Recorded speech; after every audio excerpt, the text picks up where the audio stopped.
Now we're going to take a look at how to dig under the chin and get the finish after trapping the arm. Okay, so whichever grip sequence I use to get to my cross grip, I can trap the arm, and now it's 2 hands versus 1. So how do I convert this into the finish? Okay, the most common thing, if I try and just choke, my opponent's going to block it. I know this is going to happen. Okay, so what I want is I want to free up my choking hand by using my support arm to control. Okay, so if you could simply just pull your hand away, now you could start to get finishing. Okay, if his grip is very strong, I might need to use the wrist lock grip break that we worked on in the hand fighting. This will again open it up. Okay, or any other kind of variation that you can get to where I end up with my support arm control. Okay, now I'm ready to start using my digging techniques to get under the chin.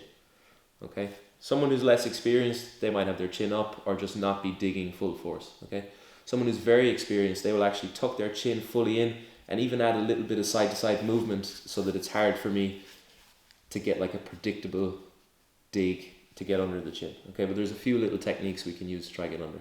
Number one is I always want to use my hand like a blade, starting at the corner of his jaw, using either my knuckle on my finger or my knuckle on my hand here. Okay, I'm going to start here, and what makes this even more effective is when I push my head into his head, okay, so that he can't follow with the movement. So I push my head in, I start at the corner of his jaw, and I start to dig.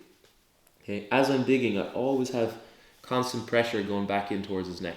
Okay, so I start to dig. Once I get under, I keep the pressure going into his neck as I slowly come around the corner, and again I'm back into locking my choke or using my end game hand fight if I need to, again, to peel and lock. Okay, other digging techniques we have, if this one doesn't work, I can use the Miss Piggy, where I use my thumb knuckle here to start to lift his nose, or I can use my wrist to start to lift his nose and then go quickly under.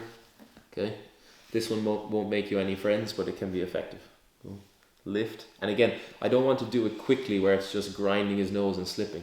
I want to put it there, start to lift slowly, and then quickly pop under the chin, and I'm ready to finish.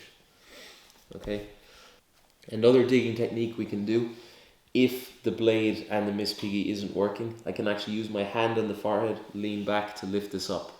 The problem is it's a bit of a long distance to travel if I just use my hand here, so I'm going to temporarily use my other hand to lift his chin. Okay, and now when I go to dig under, again, this is all going to be happening in the space of half a second, 1 second. So I lift, go here, and now again I track under my arm to make sure that he can't interfere with his other arm. Okay, so again, I can't get under the chin, the Miss Piggy isn't effective, I need to pull it back quick and then get under.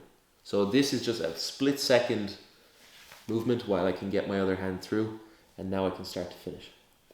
One nice additional thing we can use from here, if my hand is through and I need to squeeze and finish, okay, sometimes it's quite difficult to get my hand out to lock the full choke. If you want to squeeze slowly, sometimes he will panic, he'll give you space to free the hand, and now I can lock it fully. Or if I want to finish with one hand, I can actually reinforce it using my elbow, and this will just give me an extra 10, 20, 30% squeeze, but it can actually make the difference against good people. So I just reinforce my elbow and bring it down towards my core as I lean forward and do the same slow squeeze from there.